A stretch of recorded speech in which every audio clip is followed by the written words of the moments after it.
Here's my audience.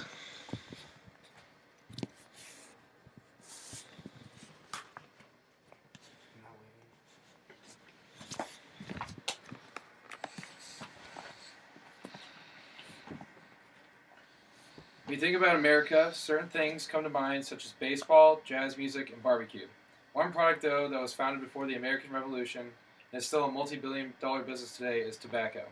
Tobacco use in the U.S. has been going on for hundreds of years and has made a lasting impact not only economically but also socially within our society. Tobacco was first discovered nearly 1,500 years ago by the Mayan civilization in Mexico. Old cave drawings show how Native Americans used tobacco for medical and spiritual purposes. It wasn't until Christopher Columbus brought back some tobacco seeds in 1492 that Europeans started to grow and use tobacco. Many different products and goods have been essential to the growth of the United States as a world power, but it was tobacco that was the first cash crop to be sold for money. Starting in 1612 in Jamestown, Virginia, tobacco was exported to other countries and earned more money than other crops such as corn, cotton, sugar, and soybeans. The tobacco trade was also critical for the support of the U.S. in the American Revolution. Sales from the head tobacco industries backed the U.S.'s revolt against the British because of the taxes they were putting on the tobacco. After the war, much of the established tobacco industries were put on what was called Tobacco Road, a stretch of land in North Carolina where harvesting tobacco plants were popular. During this period, many people started to use tobacco in many different ways other than smoking it through a pipe. Chewing tobacco became popular in the South during the Civil War, while cigarettes became the number one choice of tobacco use in the late 1800s. Cigarettes became popular during the Civil War when many Southern harvesters gave out cigarettes to soldiers to calm down when they were not in battle. At the turn of the 20th century, inventions created during the Industrial Revolution helped generate tobacco sales to make it one of the most popular products in the world. In 1881, James Bonsack introduced the first cigarette-making machine, which could produce over 120,000 cigarettes a day to customers. A man named Buck Duke partnered up with Bonsack, building factories in the South and creating the American Tobacco Company. With their partnership, the American Tobacco Company produced 1 billion cigarettes just 5 years after they created the company. Another man, Philip Morris, used the ideas of Bonsack and Duke to help create his cigarette business that is known today as Marlboro. It was at this time that not only soldiers were smoking and chewing tobacco, but also the majority of men, women, and even children in America were smoking tobacco daily. Companies such as Marlboro, Camel, and the American Tobacco Company used media and propaganda to promote their sales.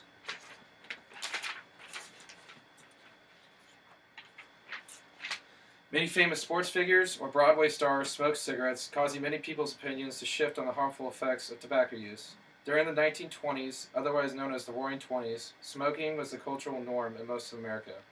Women who smoked were considered seductive and good-looking because of how different society portrayed cigarette smoking from the past. Not only were the tobacco companies making quite a bit of money, most of the American citizens impacted these sales because of how popular smoking cigarettes became. The height of the popularity came in World War II, when in 1944 more than 300 billion cigarettes a year were made. Most companies made big money, many of them generated billions of dollars in sales. Over 75% of these cigarettes made went to the soldiers fighting in Europe or in the Pacific. It seemed as though cigarettes would be part of everyone's lives because of the surging popularity. It was during the 1940s and 50s when many doctors started to take a look at how cigarettes played a role in a person's health. The American Cancer Society was founded and released statements in 1944 about the possible ill effects of smoking, linking it to various cancers and health problems. The Surgeon General released statements in 1964 that directly connected cigarette smoking to lung cancer. This report would be the background for a new law passed in 1965 that made major cigarette companies put warning labels on their cigarette packets, warning users of effects of cigarette smoking. Even though these health labels were placed on these packets, smoking cigarettes was still common in America. It wasn't until the mid-1980s when cigarette usage began to decline rapidly. Media and marketing cigarettes were huge for the major tobacco companies in the U.S. since they were founded in the early 20th century. It was during this time that new laws banned cigarette companies to advertise their products on television or radio. Airlines also prohibited smoking on airplanes, while many restaurants took the initiative and banned smoking in their businesses. Many lawsuits were filed against these companies for the deaths of many people who smoked all their lives and died from smoking-related diseases. States have also increased taxes on the sales of cigarettes and have created laws such as raising the legal smoking age at 18. Because of this, many of the big tobacco companies filed for bankruptcy, and many of the companies folded. The surviving companies have had an effort, though, to stay in business with many different ideas. New cigarettes that don't contain any nicotine, the main addictive ingredient in tobacco, were introduced in the 1980s to show that smoking cigarettes wasn't the cause of all deaths related to smoking. Recently, in the past 15 years, companies have created electronic cigarettes where the harmful carcinogens are taken out of the cigarette and placed with water vapor instead, still letting smokers enjoy their cigarette. Tobacco companies, though, still haven't generated sales like they did in the early 20th century.